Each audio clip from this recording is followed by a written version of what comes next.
Well, hello, friends. Mark Holmes here. And as always, I want to thank you guys for watching, commenting, and subscribing to the Joe Boo Sports Report. Without you guys, this literally doesn't work. Let's get our lights on because we are now open for business. And it looks like Connecticut Cowboys is already in the house. Happy birthday to your girlfriend. Make sure you treat her real good and do something special for her. Brian Egger, Brett, good evening, everybody. How are you doing? Man, it is Friday night, another weekend without the Dallas Cowboys. But, guys, it seems like time is literally flying by. We are almost in mid-June. Okay, it's only the 8th, but still, we're kind of in the middle of June already. And we are a little over a month away from training camp up. I think I'm going to sneeze here, so forgive me when it finally comes out. I can just feel that little tickle. You know how you feel that tickle and you just know it's coming, but I just don't know when. How you doing tonight, Derek? And Dez22, what's up? Boy, our Dallas Cowboys have finished OTAs. How you doing, Rob Ramirez?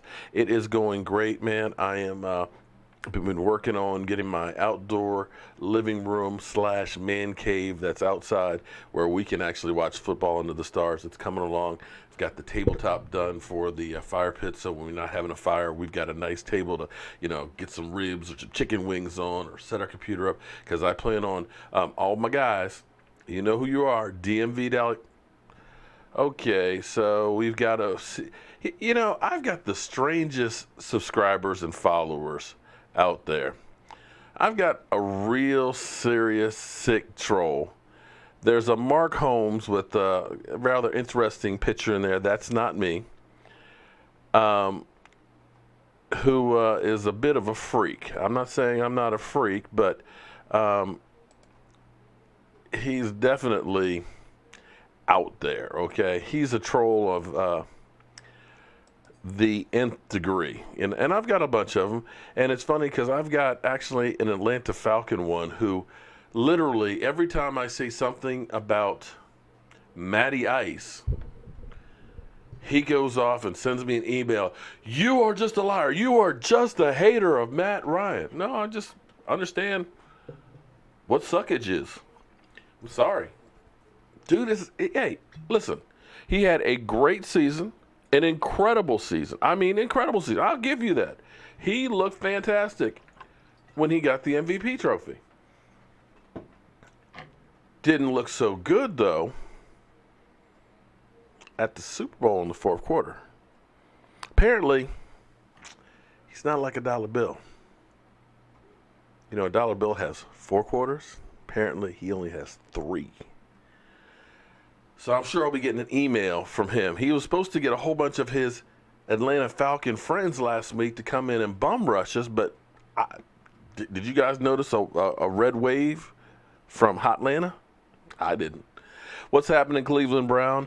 Marcelo, Joe, Stephanie Bates, No Dak Ninja. How's everybody doing?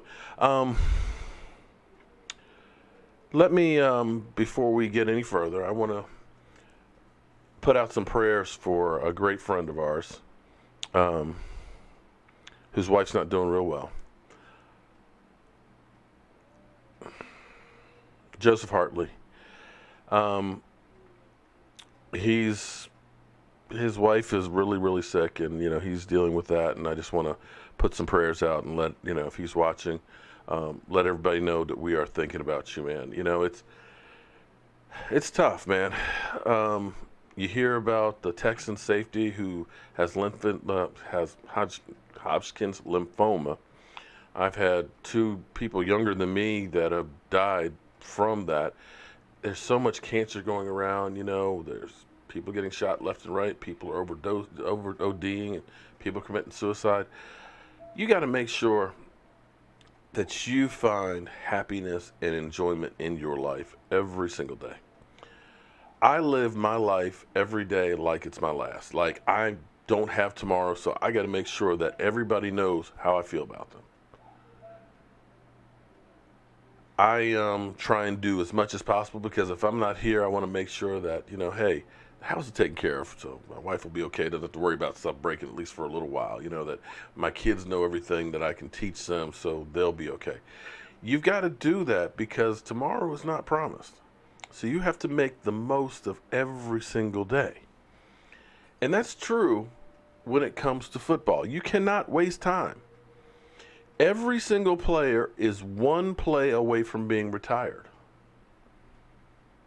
Ryan Shazier did not think he was going to be walking this year on a crutch and praying and hoping that he'll be able to get back to the NFL. Got my broom. I got one out on the deck. Are we trying to talk about a sweep of somebody? I don't know. What team, Sean, you're talking about?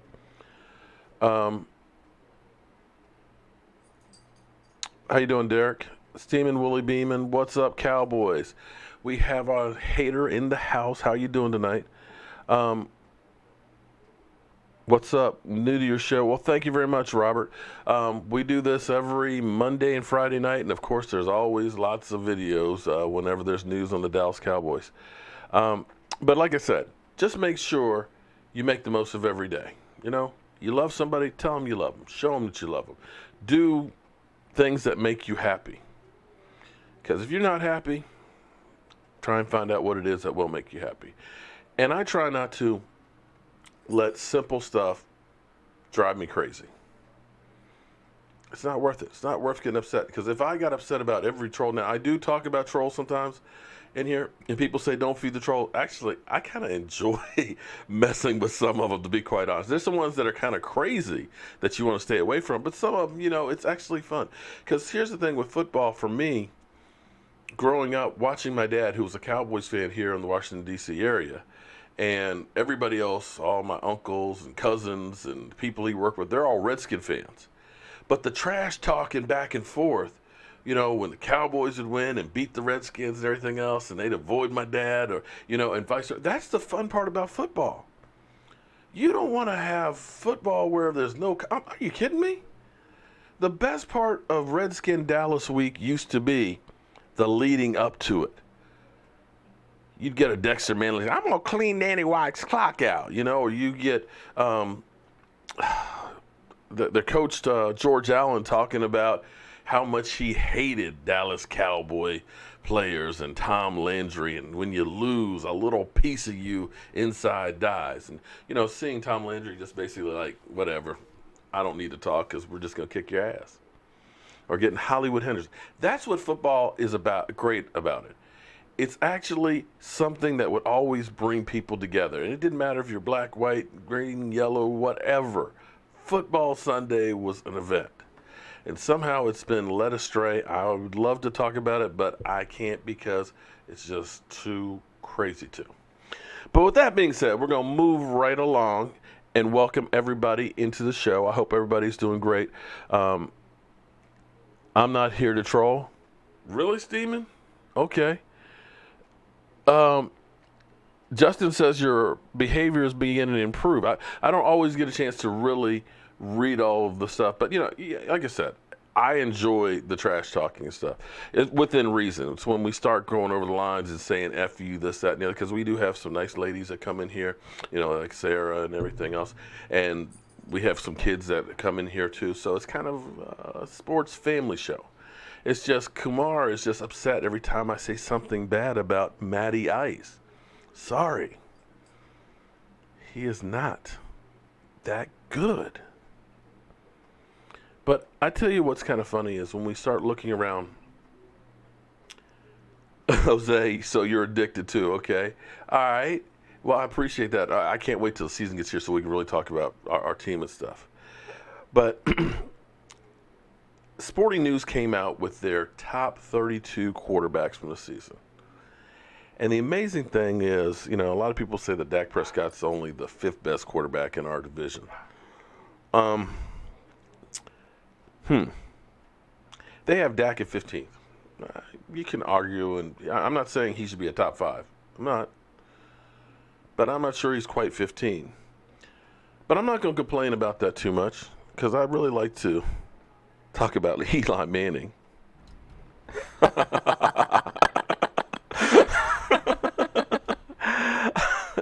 Eli is ranked by them 30th quarterback in the NFL. And I'm hoping that the stinking New York Giant fan will come in here tonight because I want to know how he's going to defend that one. Eli Manning, who was probably sweating bullets saying he was going to be replaced this offseason, his career average is 24 touchdowns and 16 interceptions a season with an 83 rating. In his past year, 19 TDs, 13 interceptions. So, yeah, that's not that great. But as we look around the NFC East, some people say that Alex Smith is an upgrade over Kirk Cousins. And I've been kind of like, really? I mean, I know Dak Prescott has beat Kirk Cousins all 4 times that he's played him. But Alex Smith? Did I miss something? Alex Smith's career numbers average 2,657 yards, 15 TDs, 8 interceptions for an 87 rating. Do you think that that's an upgrade? Now, last year he had one of his better years, even though he was about to be benched by Kansas City and they got rid of him. But do you think that that's an upgrade?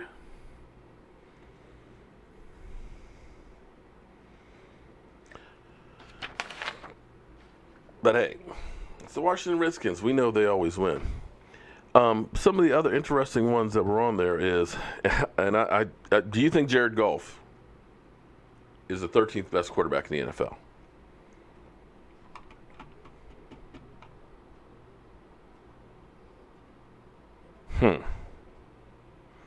Or better yet, Martin Mariota as 11th best? You mean the guy who only had 13 TD passes and 19 interceptions? He's the 11th best quarterback in the NFL?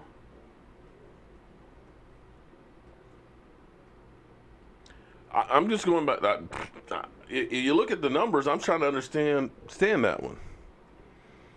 Jimmy Garoppolo, you're basically saying he's 8th, but that's basically on potential because you only have 7 games to go off of.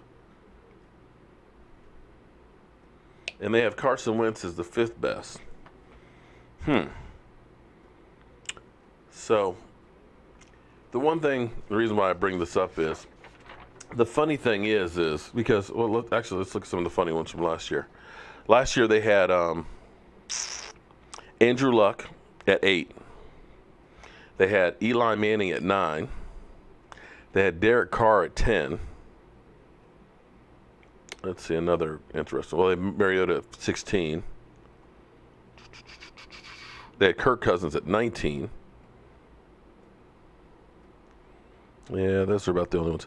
So when you start looking at these lists and stuff, everybody gets all bent out of shape, and that's where Kumar goes off and says, did you see the top 100?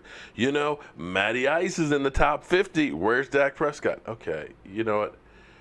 Do you really think that Matt Ryan was a top 50 player? Anybody else in here besides Kumar? Do you really think that with 20 TD passes that he was one of the top 50 players in the NFL last year? I really don't. But maybe I'm just hating on him. Yeah, Watson. Watson. They had, but listen, Watson played until he got hurt. They have him at 12. I'd put him ahead of Dak. Just saying. I know a lot of you guys will say, I think that Dak Prescott can't do anything wrong, but for some reason, people don't remember wrongs that Tony Romo did, and everybody expects every single pass that Dak Prescott makes is supposed to be dead on perfect. But we don't hold anybody else to that same standard. And whenever, this is actually a different one. I actually have not worn, this is a brand new shirt. Notice, this is one. This is for this year. And each one of them have different numbers on them. Like I've got 17, 16, 15, 14, 13. So, yes, it is fresh. I just took a shower. Thank you very much. And sorry you don't like my shirt. But actually, I need to wear a light shirt because of all the dark stuff that's on here. If I wear a darker color shirt, you know, and all that, the colors, the lighting just gets all screwed up. So, thank you for your concern. And no, I'm going to wear this shirt. I like the shirt. Eric.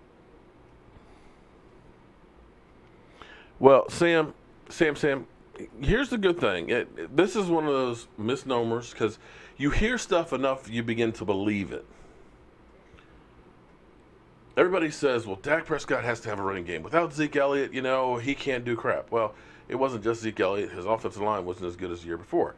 But take a look at Carson Wentz, his first year, and look at his numbers, okay? He didn't have the running game that he had this year, which was one of the best in the NFL, and his offensive line didn't protect him that well the year before. And look at the difference between the numbers.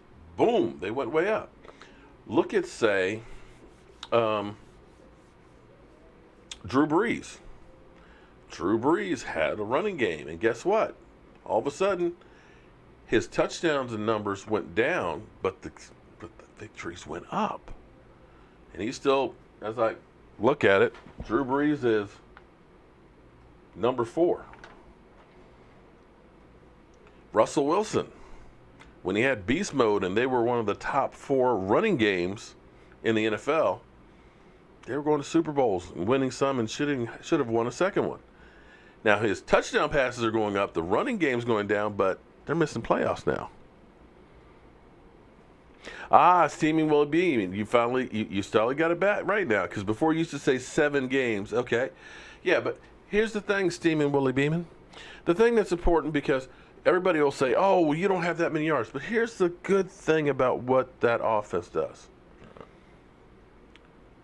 You can throw 506 yards, but if you throw an interception at the wrong time, you can lose the game. Turnovers are key.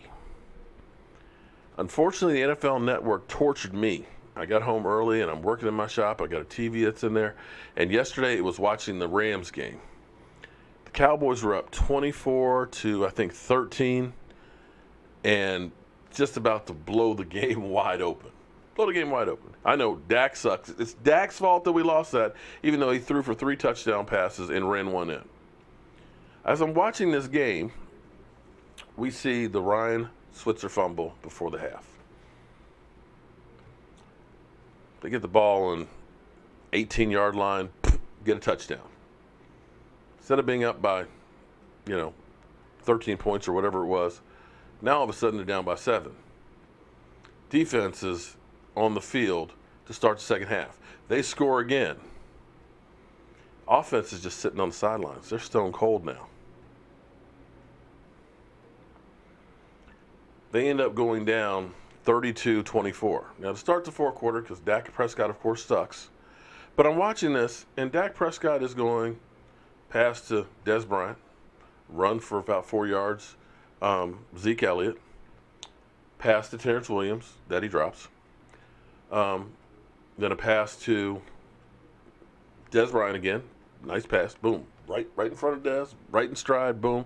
Dez bobbles it a bit and finally draws it in. Had he not bobbled it, he could have probably gone to the house, but that's okay. But then throws another pass, touchdown pass to Jason Witten, boom. They go for 2 that could tie the game. Go back, boom. Quarterback draw. Dak Prescott in the end zone, score tied except for a holding penalty on Travis Frederick. Okay, send the ball back. They still go for 2. Scrambles around. There's no protection, all that. Boom. Ball's tipped, but it's in Terrence Williams' hands and on the field.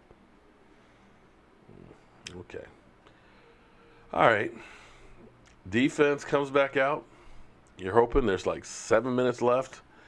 They just ground and pound down the field to back to about 1 minute and 40 seconds left, and we just couldn't get down there.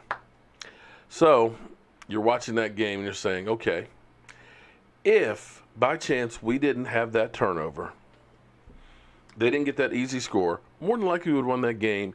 And if we'd won that game, we probably would have been 10-6, even with Zeke Elliott suspended.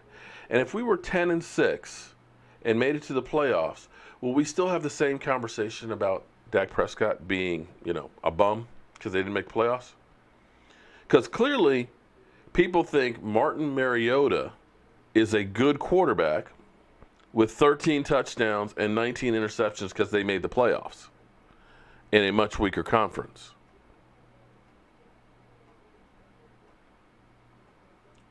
Thoughts? Wentz for sure is not a top 5 quarterback. He played 2 years. Well, he hasn't actually played 2 years. He missed about 3 of those games. And he actually has, here's what's going to be interesting is he's pretty much all in, and they're looking for him to start the season because I know he's itching to get back, and I can't blame him because when you play football, you always say, I can go. I tore my ACL on a scrimmage on Friday. Monday, I was trying to work out. This is before we had all the technology we had and everything else. Basically, I went to the hospital. They said, well, it's sprained and stay off of it. Keep it ice, keep it elevated, and come back and, and all that. But being a knucklehead, I'm out there trying to jog, run, everything else. Because I'm ready to go. In your mind, you're always ready to go. And sometimes you go before you are ready to. I had surgery on my knee. This is when the scopes first came out. Had 3 holes in it. They said that my ACL was tore. They just basically cleaned it up, closed it up, and then I was in therapy 2 days after surgery. And I played 2.5 weeks after that with no ACL. I could feel my knee just kind of moving around, but I didn't care because it's like, I can go.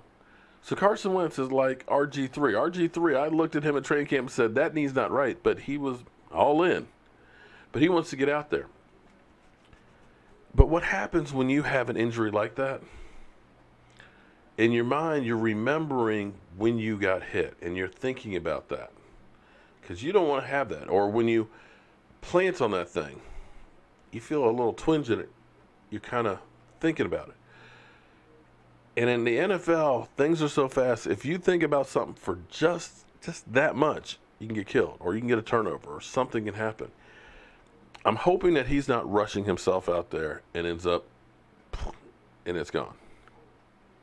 I could be wrong, but I'm saying what he had happen to him, that's pretty catastrophic. For him to be ready to go right then and there, and you're going to know, even though they're going to say it's not true, you're going to believe that people are going to be remembering that knee has just been repaired. And there are some guys out there that will say, you know what, I'm going to get that knee. Just like people talked about, trying to remember which Redskin defensive back, I'm going to get some ribs when Tony Romo came back with the rib injuries. Yeah.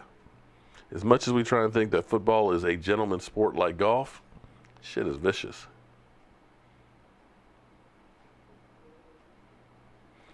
Mark, I need to stop with my ACL.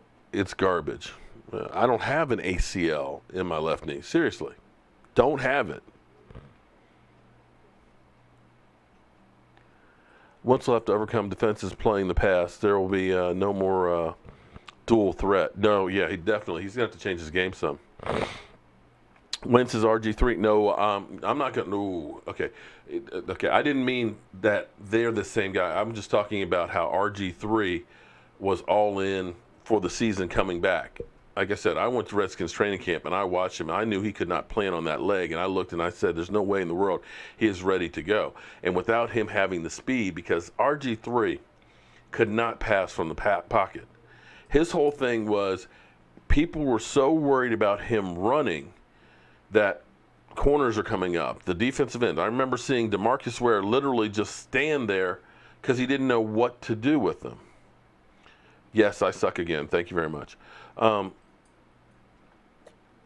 So him getting out, and with cornerbacks and safeties coming up to try and stop him, guys are wide open. So I can just throw it up in the area. The guy's going to be wide open. It's no problem. But once he had to try and pass from the pocket, you found out he can't pass from the pocket. Carson Wentz is an incredible passer. But a lot of his stuff was predicated also, too, from him moving around and also being that dual threat as well. So it's going to be interesting to see how that goes. He's a good quarterback. I I'll go on record in saying that I thought he was going to be a bust. I went on record because I said I thought Jared Goff was going to be a bust, and I thought he was going to be a bust. And it had nothing to do with me just hating Carson Wentz. Typically, whenever there's two quarterbacks to go, 1 and 2, 9 times out of 10, one of them will be a bust. It's just how the numbers have worked out. Go back through history. Seriously, check it out, and you'll see. You had Drew Bledsoe and you had Rick Meyer. Drew Bledsoe, decent career. Rick Meyer, not so much. You had Ryan Leaf and you had Peyton Manning. Peyton Manning, because they said basically that Ryan Leaf is 1 and Peyton Manning is 1A. Ryan Leaf, bust. Peyton Manning, Hall of Famer, 2 Super Bowl rings. And that's how it always ends up going. It'll be interesting to see what happens with these quarterbacks we have drafted with so many of them in the first round. Sorry, half of them are going to be bust. Justin Quarles, Carson Wentz is a Super Bowl champion. Yeah, well, okay, true. The team are Super Bowl champions. He didn't actually play in there. And that's why he's hurrying up to get back. There you got it, Michael. Nick Foles is Super Bowl champion. There you go. Say a minute. LeBron's free agency tour includes playing tight end for the star. Well, that brings up, since we're talking about tight ends, there is rumors that New England, everything's not hunky-dory, that Tom Brady is thinking about saying bye-bye, and that Gronk, because we kind of heard these before, that Gronk could be on the trading block.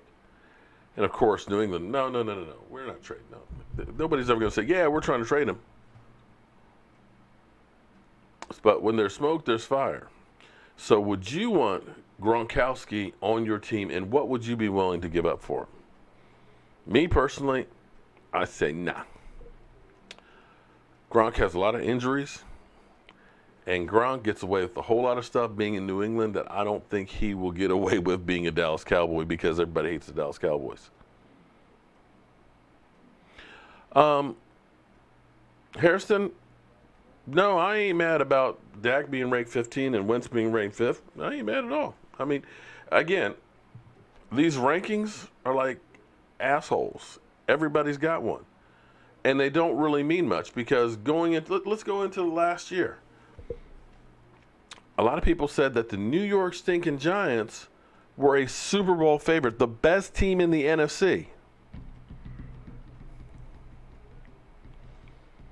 I'll wait. Seriously, that's what was going into last season. Who said that the Rams were going to be good? Who said going into last season that the Philadelphia Eagles were going to be going to the Super Bowl? Anybody? I don't think so. Every year, there's a few teams that come out of nowhere that you least expect that all of a sudden jump up. Every year, 50% of the teams that go to the Super Bowl, go to the playoffs or more, don't make it the next year. It's the natural order of things. People go up, they go down. So, no dice on Gronk. Yeah. I agree with you guys on Gronk. Gronk, no, I don't need that. What New England would want would be probably a king's ransom.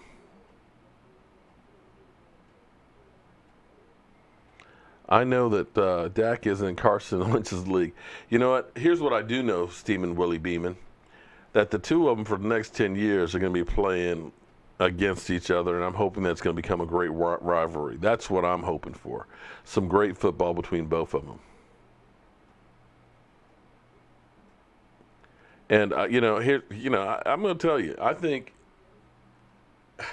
the interesting thing with Dak Prescott is there's never been a time when people have thought he's the guy, that he's any good. He's always had everybody doubting him. He's never been the guy. So I'm okay with him having to play with that chip on his shoulder.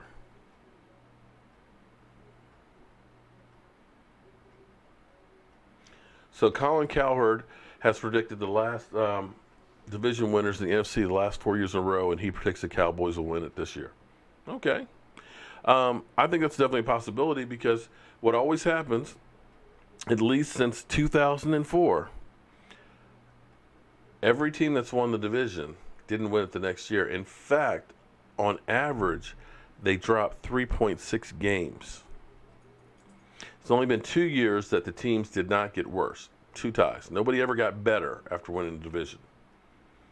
So Eagles look to be coming back down to earth this season. You know, everybody is gunning for you because they want what you have. And you'll have a little bit tougher schedule. You have a shorter off season. And because you're successful, people want your coaches. People want your players. So, yes, congratulations. You won the Super Bowl. You know, I'm proud of you. You know, I don't know what else I can say. I still hate your guts. Your city still stinks. You need to clean the place up. You need to do better than those dog meat cheesesteaks. You need to stop worshiping Rocky. You do know he's not real, right? You know he's fictional. The Liberty Bell, it's not like the Liberty Bell ended up in battle and got cracked. The problem is when they made it, the mixture on the metal was poor. And when they rang it, that sucker cracked. True story. So, Philly, I gave you props. You won the Super Bowl. You beat us. Congratulations. Still hate you guys. Thomas Garrett, the Cowboys will win the NFC, the East this year. I'm hoping. I'm thinking 11-5 is what I'm saying I think they're going to do this year. Well, you know, bottom line is we're going to be running the damn ball and hopefully play actioning. Hopefully learn and understand that Dak Prescott, bootleg, rolling out, moving the pocket is his best friend.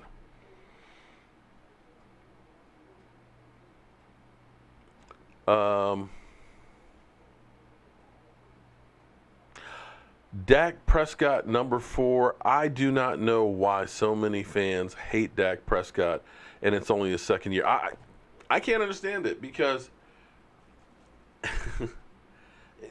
anytime I say anything about Dak Prescott, everybody swears that I'm like, you know, call the police. He's a stalker. He's in love with Dak Prescott. He thinks it's his kid or something or other. But I'm trying to at least set the record straight because here's what happens. You watch First Take. You watch Undisputed or whatever. First Things First. You know, yesterday, whatever. Any of the shows. They always will talk about the Dallas Cowboys. They do. Every single day. You go to NFL Network, they're showing Cowboy games. They're showing Cowboys shows on everything. You don't get that kind of love if you are Cleveland or Tennessee or Arizona. Yeah, you'll get one every here, now, and there. But every single day, they're going to talk about the Dallas Cowboys. And that's why everybody thinks that, oh, the Dallas Cowboys, they're lawless. They're always in trouble. I see him all the time. Zeke Elliott, he's a criminal. He's a woman abuser. They're a bunch of drunks. Look at Terrence Williams. Oh, man, they got a guy, PED, David Irving. They're like the Wild West. They're not the only team that has that. It's just that's the only team that they really cover. It's big news with the Dallas Cowboys because they have the biggest fan base and they have the biggest hater base. So you constantly hear all that. So they micromanage every single thing that Dak Prescott does. Somehow, Mariota with 13 touchdown passes and 19 interceptions is considered better than Dak Prescott.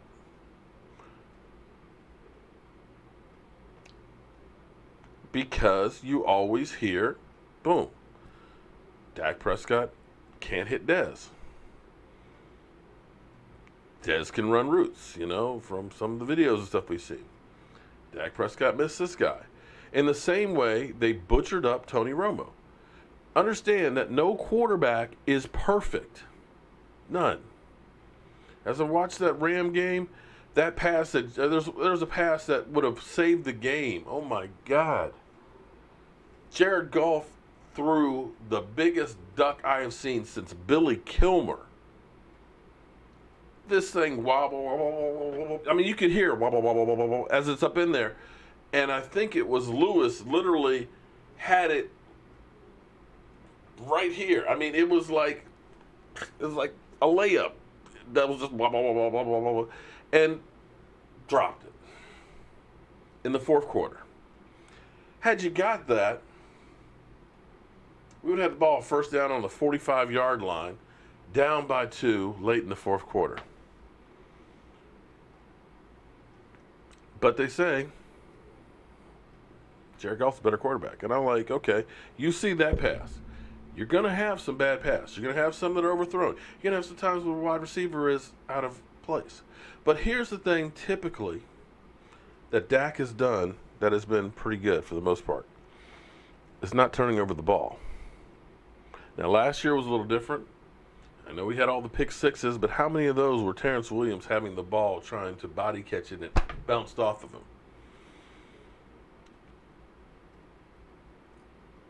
Because more times than not, if you go through, look up Tony Romo's 10 worst games. You'll look at games where we were up 2 scores in the fourth quarter, and you get interception, or you get a Tony Romo fumble. You can have a lot of touchdown passes, but if you got a lot of interception and turnovers with it, they negate each other. I told you the biggest problem for the Dallas Cowboys defense, they're stopping people in yards. They're slowing them down in points, but they're not getting the turnovers.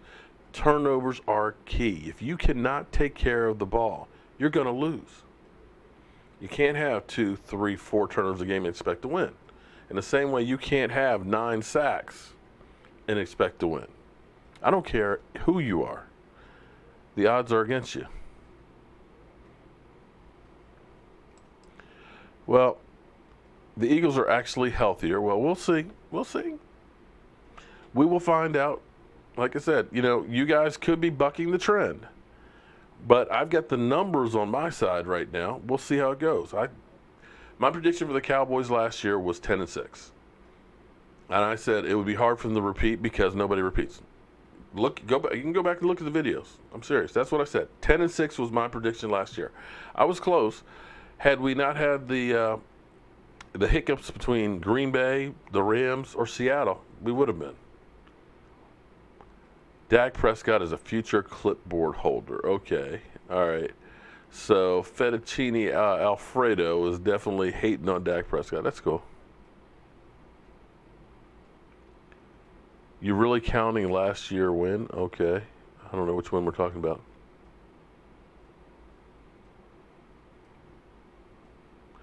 Okay, Dak has not beaten Wentz outside of his rookie year. Okay, well, he's only had 2 years. Okay. Stop feeding the trolls, the damn Dak haters. So, okay. Eagles fans are the ones who get into fights with 8-year-old girls, T-ball games, and possibly with 8-year-old. Okay.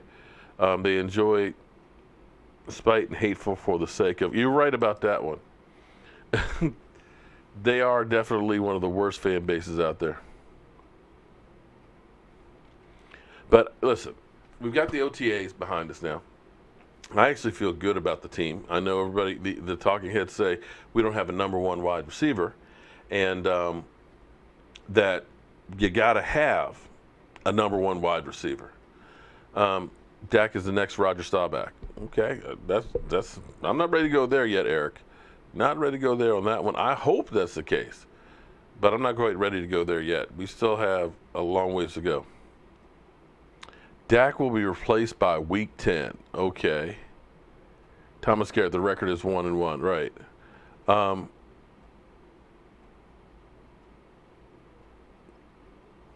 Shallow Hal's back. Okay.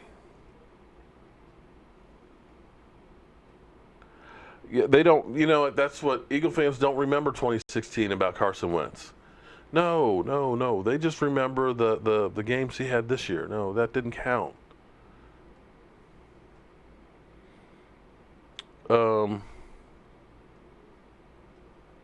Right now, Pedro Ward over David Irving. Well, David Irving isn't practicing yet. They're saying that he'll be ready by training camp, that he's dealing with all the off-field issues and stuff like that. But the Cowboys coaching staff is kind of saying the right thing to the most part, but I think that they're not happy about the situation. And I understand, believe me, I understand. I went through divorce. Michael, Anthony Fitness, and my daughter, Michaela, who's back in California for a couple of days. I ended up being divorced and getting the kids. When Michael was 5, Kayla was 3, and having to raise them. And we had a lot of drama back and forth. I understand how it is trying to focus in on work and take care of your kids and stuff too. And I didn't have the money, and because I was literally recovering from a flesh-eating bacteria and learning how to walk again. I understand how it is dealing with that stuff. But the company I worked for, they didn't care. Sorry, you can't miss time because I feel bad for you. Hope everything works out. But we're going to have to go in another direction because we got a job we need done. We can't wait. Football waits for nobody. So, you know, you're going to have to get yourself an attorney to take care of business. You're going to have to get, you know, a babysitter, a nanny, or something or other. But you got to figure out a way to work. You know, what I had to do, because I didn't have the money to go ahead and pay a babysitter, from the time the kids hit the bus until they got home, I didn't stop for lunch. I went out and I busted my butt every single minute while they were gone, so I'd have to pay a babysitter. Try and get in 8 hours worth of work in 6 hours. You have to do what you have to do the job.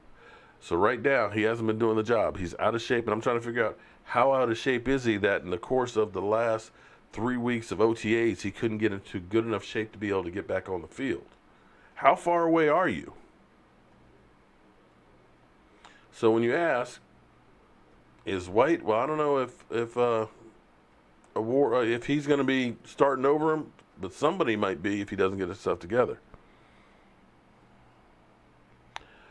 Philly special, yes, he led the league in pick sixes, but how many of them were ones that were thrown to the defender, and how many of those were deflected off of the players that had it in their hands?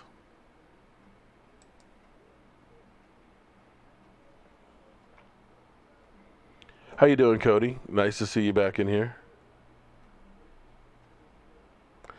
Gordon White. So you're following along with Deion Sanders, and they should give Des Bryant another chance and apologize to him and ask him to come back.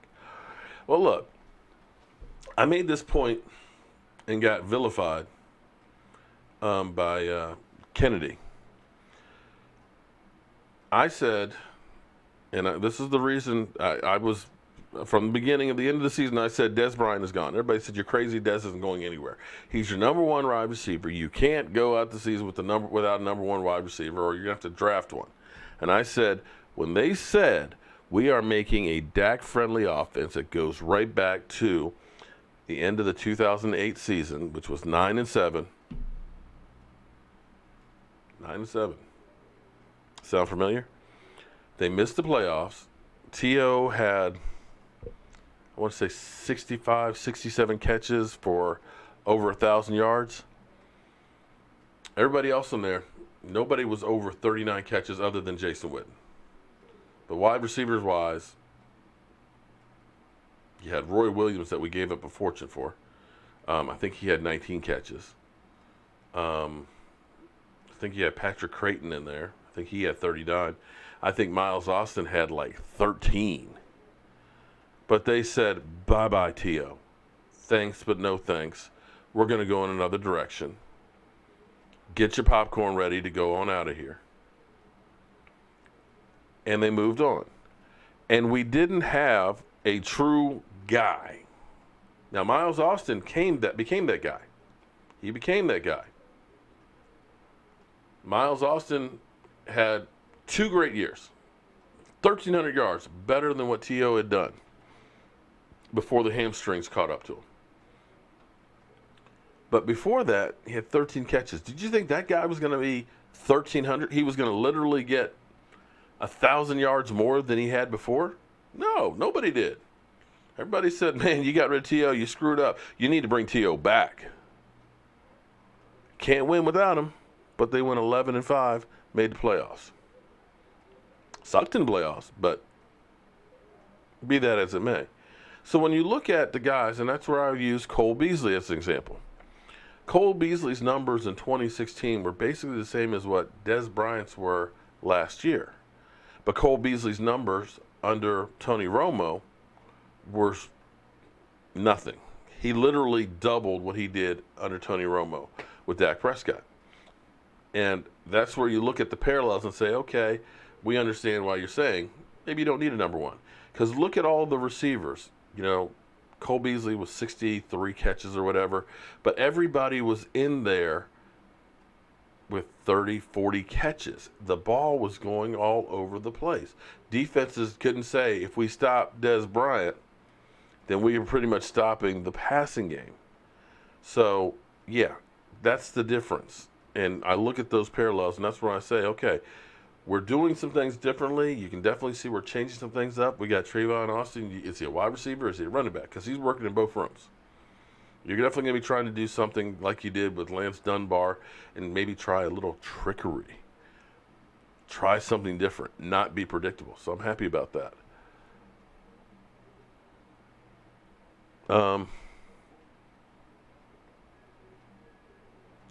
How many game-ending interceptions did again, we're not here to I didn't bring up Tony Romo to bury him, but I was trying to bring people down to earth because everybody has St. Tony never had a bad game. And the reality is every quarterback has some bad games. Joe Montana had some, Troy Aikman had some bad ones.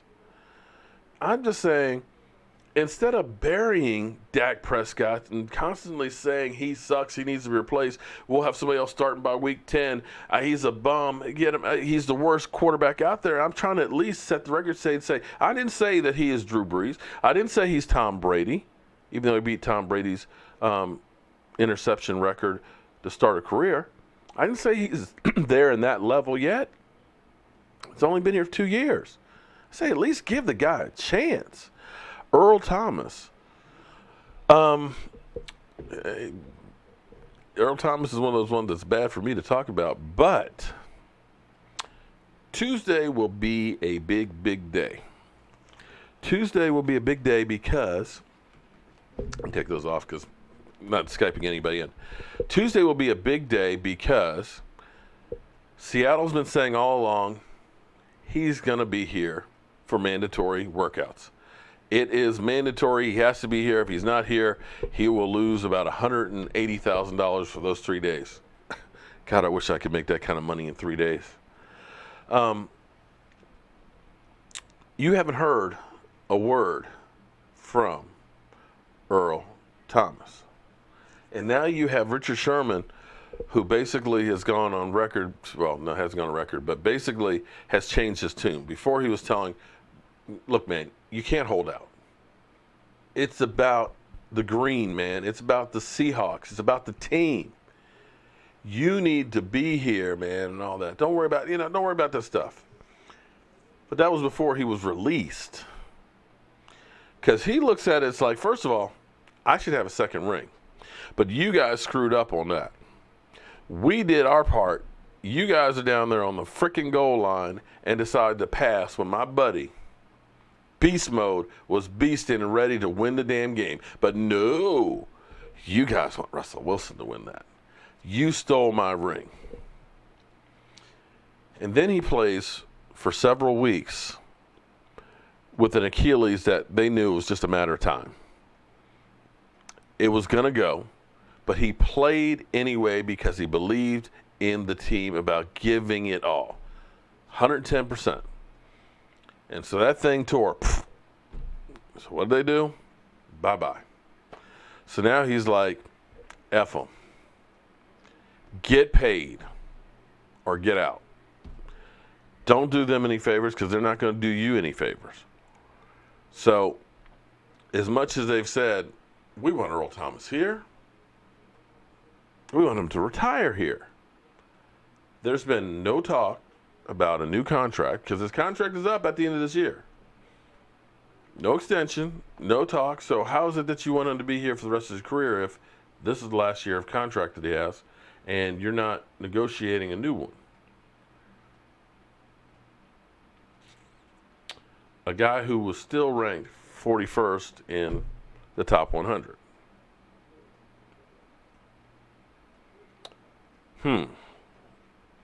So, Tuesday's mandatory.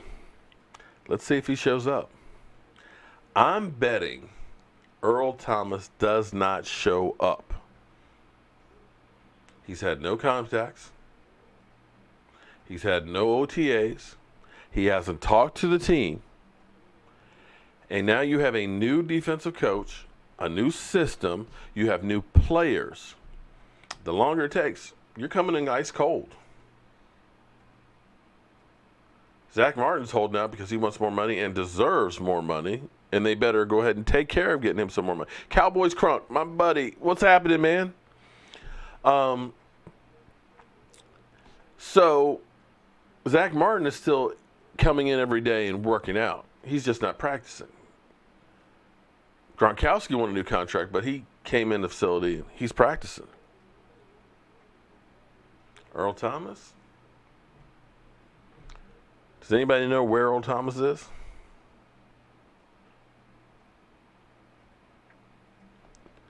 Okay. So we'll find out. I still believe that he's going to be a Dallas Cowboy before it's all said and done.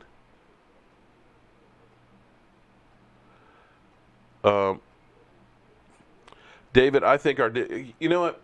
Here's the interesting thing that I say, and I've said this before. If we had had just quality backups, been in the playoffs. There's so many little things that could have happened. If any one of them had, we've been in the playoffs. Like I said, Ryan Switzer's fumble against the Rams, been in the playoffs. If we didn't leave time on the clock for Aaron Rodgers, been in the playoffs. If we had had depth on the offensive line when Tyron Smith went out, been in the playoffs. If Jalen Smith had been in better shape when Sean Lee was out, or if we had had another backup linebacker, we'd been in the playoffs. Our defense was bad when Sean Lee wasn't there. We got gashed on the run without a doubt, but we were still actually a pretty good defense. The thing we did not get was turnovers, and I'm telling you, turnovers are the key to any football team. There is no better statistic out there that literally, I believe it's 78% of the time when you win the turnover battle, you win the game. We've had that bend, don't break mentality on our defense. You give the wide receivers an 8-yard cushion. You don't chuck them at the line of scrimmage. Therefore, you are not taking chances. You're trying to keep everything in front of you, making sure you're not giving up the big play. But when you do that, you're not taking risks where you're putting the team in position to get a lot of turnovers. We should keep our money for our players. Well, here's the thing. We have some cash. We have cash. In fact, you could, by doing Zach Martin's contract, which is like $9.5 million right now, you could actually create a long-term contract for him and actually save some money for this year's cap. Because the signing bonus and the guaranteed money are prorated over the life of the contract. You could make his contract basically half a hit of what it is right now, about a $5 million hit. If you decided that you wanted to do a long-term deal with DeMarcus Lawrence, which I'm not sure I'd do that just yet, because it seems like whenever we do those real big contracts, that it ends up being that we end up taking a big hit on them. I mean, Tony Romo's, we had 2 years of dead money. DeMarcus Ware, we took that $16 million cap hit when he went. Miles Austin, Jay Ratcliffe, Marion Barber, the list goes on. Terrence Newman. I mean, the list goes on where we've gone through and said, they're great, we're going to take care of them. Des Bryant. And we're going to make a big contract for him. You know who doesn't do those? New England. New England, every freaking year, is battling for a Super Bowl. Either in the Super Bowl or they're in the AFC Championship. Generally with no more than about 4 or 5 guys that are Pro Bowlers. And they're never, ever over the salary cap.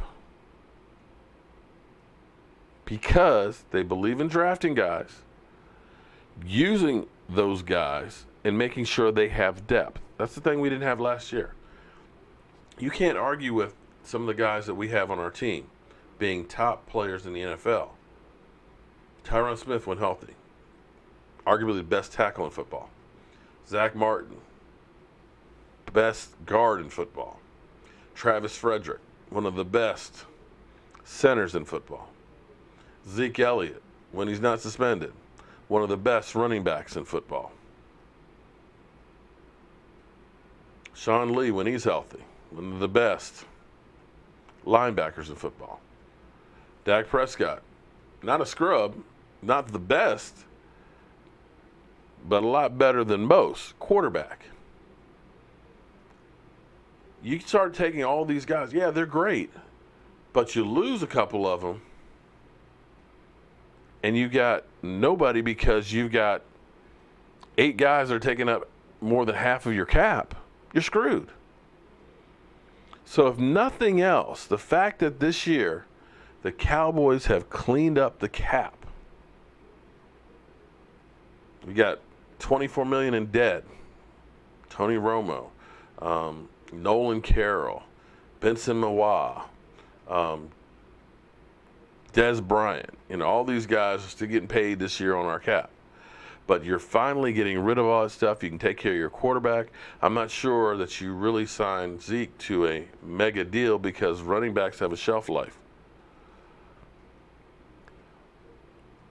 But you can start to do what you need to do without going through at the end of the season like we've always had to do, which is gut the team so we can get below the cap and then restructure contracts so we can sign our rookies and maybe make some bottom basement shopping in free agency. Austin, Gallup, and Beasley and Rico. You know what? And Hearns. Don't forget Hearns in there too.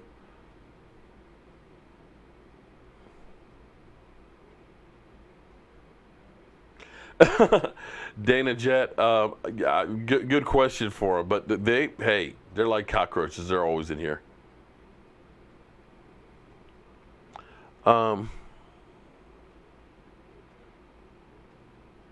I agree, but our players are set for now. Yeah.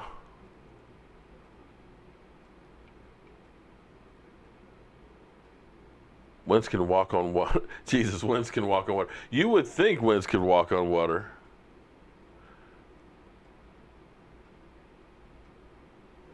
Boy. Some of you guys, Dak, I suck without Zeke. Prescott is your name, really? I ruined Dez. Okay. I hate to say it, but Dez, listen. Not to beat a dead horse, not to knock a man when he's down, but one of the things I did say, a lot of times we forget about history, and you need to remember your history because history will tell you the trends. History will tell you that very few running backs make it to 30 years of age. So when you start making these big contracts, so we should have looked at Marion Barber and said, that style of Marion Barber's can't hold up for long. You don't want to pay him $45 million. You don't want to sign him to that kind of contract because he can't hold up, and he's not even a full-time starter. You look at mega deals that have been made for wide receivers.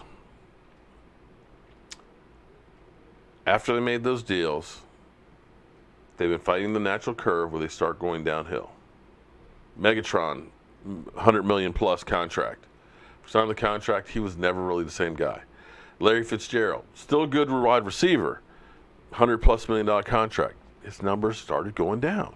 It's the natural order of things. So people who think that Des Bryant, oh, well, it's just Dak Prescott, or it was 2015, we just didn't have any quarterbacks. Some of that is true. But you were also fighting that natural progression of going downhill, of getting slower, not being able to recover as fast. Part of the natural age of football.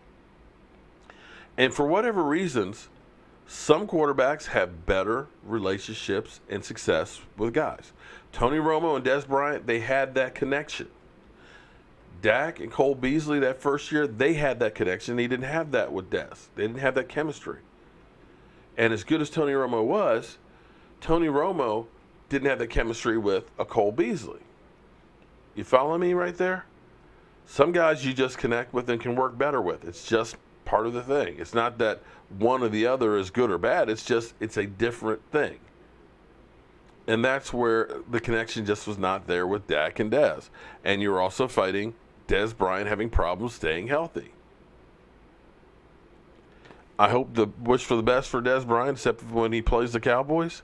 Hope he gets a job. I hope he can, play a few more years and everything else.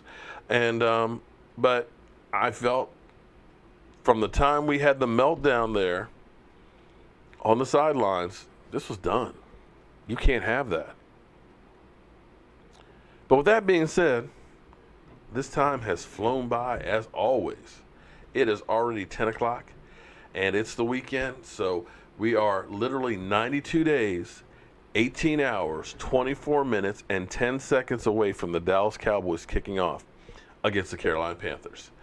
And it'll be another weekend without football, but guys, we're getting closer and closer. Training camp is literally around the corner, and I can't wait. But I want to thank everybody for coming in, commenting, subscribing, and being part of the Joe Boo Sports Report.